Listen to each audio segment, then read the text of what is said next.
ଭକ୍ତମାନଙ୍କ ପାଇଁ ସମସ୍ତେ ଥରେ ହରିବୋଲ ପକେଇବା। ହରିବୋଲ ହରିବୋଲ। ଭକ୍ତମାନଙ୍କର ସମସ୍ତଙ୍କର ଶ୍ରୀ ଶ୍ରୀ ଠାକୁର ଜଗନ୍ନାଥ ଠାକୁର ବଳଭଦ୍ର ସୁଭଦ୍ରା ସମସ୍ତେ ଏଇ ତିନି ସୁଭଦ୍ରା ବଳଭଦ୍ର ଏବଂ ସ୍ୱୟଂ ଜଗନ୍ନାଥ ଠାକୁର ଭକ୍ତମାନଙ୍କର ମନୋବାଞ୍ଛା ପୂରଣ କରିବା ପାଇଁ ଆଜି ଏହି ରାସ୍ତାକୁ ଓହ୍ଲାଇ ଆସିଛନ୍ତି। ଯୋଉ ରାସ୍ତା କି ପୁରୀ ବଡ଼ଦାଣ୍ଡ ରାସ୍ତା ଭଳିଆ ଲାଗୁଛି ସେହି ବଡ଼ଦାଣ୍ଡ ଯୋଉ ବଡ଼ଦାଣ୍ଡ କି ପାଞ୍ଚମାୟା ଫୁଲବାଡ଼ିଆ ସେହି ରାସ୍ତା ଯୋଉ ରାସ୍ତା କି ଆଜି ଆମର ପୁରୀ ବଡ଼ଦାଣ୍ଡ ସହ ପାଲଟି ଯାଇଛି।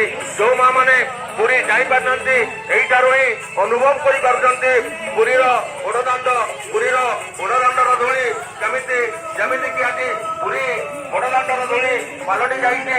ଆମ ପାଇଁ ଏକ ମହାନ ଧୂଳି, ଯୋଉ ମହାନ ଧୂଳିକୁ ନେଇ ଆମେ ସାରା ସଂସାରରେ ଆମେ ସୁଖରେ ଭଲରେ ଜୀବନଯାପନ କରିବୁ।